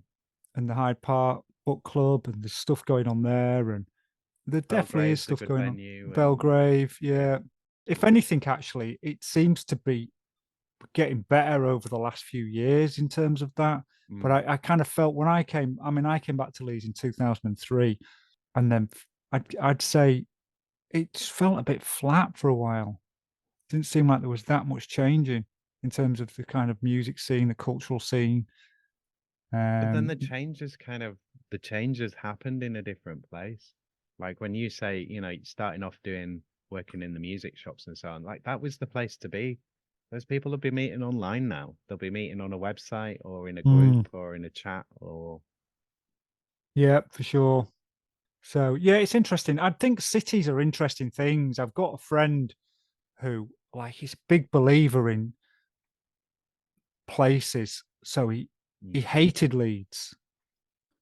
And I used to have arguments with him all the time, saying, I don't think a city is, it's you can how can you hate a place? Do you know what I mean? mm, It's a city. It's surely it's what you've got going on, and we'd have debates about it all the time. But then they are interesting things. Cities, I think they have their own unique personalities to a certain extent and mm. cultures, and um, I think cities are kind of interesting things, really. So yeah, I mean, I think I'm pretty. There's a funny thing in England because in America you have these various cities that are kind of big places of culture and institutions and things like that, and you have a number of them. Mm. Whereas in England we don't really seem to have that. Everything's dominated by London, and in America you kind of seem to have New York, you've got LA, you've got these areas where it's not just even in Germany, and in Europe, you have to, Germany's got all these, they've got Berlin, Frankfurt, there's, I mean, there's these big Mm. areas where, Mm. whereas in England, it often feels like, everything's just so pointed to London, everything points to London. I kind of feel like the leveling up's failed. Yeah. Well, like Leeds is still the biggest city in Europe without a mass transit solution. Like for its size, for the size of the area that it Mm, needs to transport people. And that's just yeah, ridiculous. It's like and we are the number two financial center outside of London in the country, yeah, you know. And like Birmingham, the second city, it's like it's had some money eventually invested in it, but and I like Birmingham. There's lots of it that's not exactly the best to look at, but it's a great city, and the people are ace in Birmingham. I think it's yeah. a fun place. But Um, yeah, it feels like, I don't know. Yeah, I don't feel it like, feels like it should be more substantial than it is. It's that sort of thing of like you feel like there should be more famous bands from Leeds, and there are to a degree, but it's kind of like we should we should be more well known. I think from like you were saying earlier, like a lot of talent, a lot of individuals who are very skilled, and most people, the thing was to go off and leave because you look for opportunities elsewhere because they're not always here. yeah. No, I feel like, you have sort of technological, you've got Silicon Valley in America, you've got these technological areas, you've got yeah, it just feels like, we kind of don't seem to be able to do that in the UK, really. I mean, Scotland's interesting, Edinburgh's interesting, Mm. Glasgow's really, an interesting place as well. But yeah, I certainly feel like, I mean, that's crazy when you think about Leeds not having that sort of infrastructure, mass transit infrastructure. Mm. But even, I mean, I am wanted to. I was going to London the other week, and the train strikes were on, Mm. so I ended up driving down, and it took like over 6 hours. In the end, Roadworks, yeah, traffic calming. yeah. Mm. And I was just like that. You can't operate like that. That's crazy. Yeah. How are they expected, even getting to Manchester, you can't really rely on transport half the time. Mm. Or even, going to York, it's like you're kind of keeping your fingers crossed. Mm. I mean, my mum was flying to Australia and she was planning to get the train to Manchester and it was cancelled. No, you can't. You can't rely on any of the. This is another thing of like, well, what? Yeah, we could go on a city break somewhere, or let's go to York for the weekend. It's like, yeah, but how do we get there? How much is it going to cost? Will we actually get there? Will we get back? Yeah. You can't trust it. No, it's not reliable enough, really. So yeah, I do think there's something interesting about cities and their culture and their way of life for sure. I think working in them is definitely an interesting way to explore uh, a, a city. So yeah, I think it's quite interesting what you're doing. Yeah. And like you say, place is important, and especially if you want to build a community, like where you build that community is important as well, because that's going to affect your community and Yeah. what you can do and what you can think of and so on. I mean, I guess maybe that goes against, what a lot of people are trying to achieve right now with the kind of making communities so you don't have to have a car, Mm, making everything local and around you. Maybe, we shouldn't be having to travel to London or York or Birmingham. Maybe it should be mm. about, your vicinity. But maybe that's, I don't know. In the world we live in today, I don't know how. I think you need to have connection. Yeah, It's interesting. How would you describe the personality of Leeds? What would you say Leeds was? I'll be surprised if I air this. Yeah. um, I don't know. I have a love hate relationship with Leeds. Um, like I do really love it, and it does really inspire me, and I'm proud to be from here, and I like showing people around the city and like showing them various bits. But I do think there's parts of the city that are very small-minded, for want of a better word, um, and that and I suppose some of it's good. Some of the sort of more parochial aspects of the city are quite good in that I suppose that helps to keep some of the character and keep it. Yeah, I like the character of Leeds and Loyners fairly unique and distinct. Um, but I do also like that we are quite. It's a sort of down to earth Yorkshire thing, but we are, this is also a place where lots of scientists and, as I say, a big university. So it's and Yeah. like massive in the industrial revolution, very important in the UK digital economy, um, and financially. Um, so yeah, it's a unique place, and I mean, if you think about it in terms of where it is on the island, it's basically bang in the center. Yeah. So it's kind of uniquely placed. It's got a fairly unique history. Um, yeah, I like the place, but also sometimes I find it very frustrating and it annoys me a lot. Like traffic, for example. Yeah. Traffic's a bit of a nightmare. They don't seem to have sussed that out.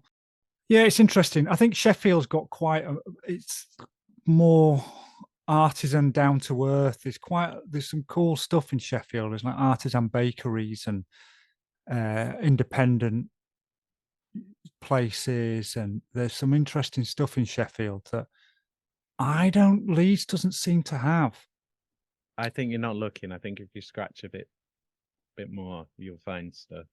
Yeah, Because when I started this and I started following like sort of third sector organizations, charities, voluntary sector things, and arts as well. And I was like, my God, like I knew there was a good few of these things, but there's so much.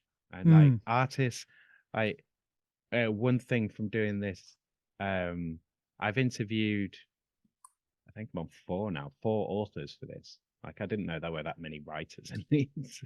Like no, I doesn't didn't. surprise me that there are writers, but like four is quite a lot out of 100.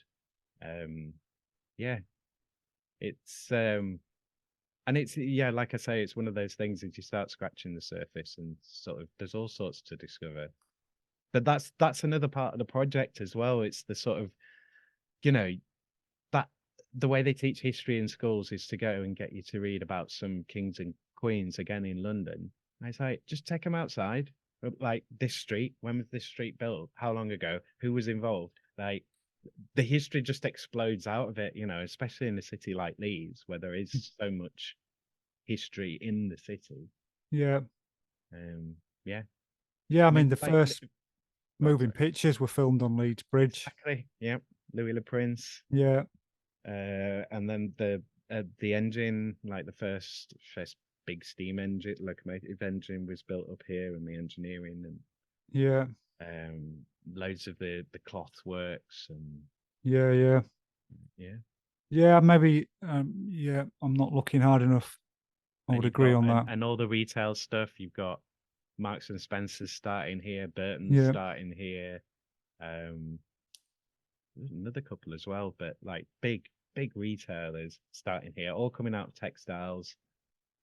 And still Well. today we've got like Burberry's still. I think it's still based here. It was based here, headquartered here. Right. Okay. And there's Abraham Moon. It's long going, like really good quality wool sort of items and stuff. Right. Okay. Yeah. Maybe. But Yeah. Traveling to places, I guess you seek out things a bit more. Maybe because I live here, you don't sort of. you get used to it, don't you? You sort of Yeah. You it's don't. like that thing of when we went into lockdown, all of a sudden people started noticing birds in trees and stuff. It's like, oh, Mm. Yeah, which when you travel to another city, you kind of you're probably more kind of you're more alert. Googling what's there and Yeah. being aware of it, I guess. Yeah. Mm. Maybe that's something to think about, that, you should probably stop and take a look around once in a while, as Ferris Bueller said. Yeah. Yeah. Well, if that wasn't a great edit out point, I don't know what is. Yeah, exactly. Yeah. I'm going to stop the recording now. Thank you again to Luke for being my guest. You can find out more about Luke and Abi Doors at abigaragedoors.co.uk/about or linkedin.com/company/Abi, that's ABI, -garage-doors/about, or twitter.com/abigaragedoors. All the links will be in the show notes as usual. Thanks as always to all my guests, and thanks to you, Leeds, for being my subject. If you are in Leeds, or you are from Leeds, if you are Leeds, then please come and be the guest on this show. Yes, I am speaking to you. I still need to find 882 loiners to interview. Are you one of them? Being a guest is the greatest help. You'll get free advertising and media experience, and you'll be part of a unique project in our unique city. Whatever you do, I'm interested to hear about it. You don't have to be online, and you can be anonymous if you'd like to be. You'll enjoy it. Like, share, follow, and subscribe to Working Hours, and please help to support Working Hours financially. Go to patreon.com/workinghoursPod to give monthly from £1. Or go to Ko-fi, that's ko-fi.com/working hours to donate any amount you can afford. It's just a few clicks and everything helps. If you're a local business who would like to sponsor or pay for any advertising on Working Hours, or if you'd like your locally produced products branded with Working Hours so that it could be used as merch for your projects, especially if it's something physical that can be delivered locally and sustainably, then I would love to hear from you. If your work is work, supporting it, making it happen, making it grow, then maybe you should join up with a unique project that's about examining that very subject. If you're a recruitment agent or a trade union in Leeds, you should probably be calling me to get your name on this project. You can email Working Hours at workinghourspod@western-studios.com. Okay, that's me. Work for peace and plan with kindness. Cheers, ears. Take care out there and be kind to each other, Leeds. Working Hours is produced, recorded, edited and published by Simon Treen for Western Studios Leeds Limited. The music was The Bees from Chopin's Etudes, which is in the public domain and was taken from museopen.org.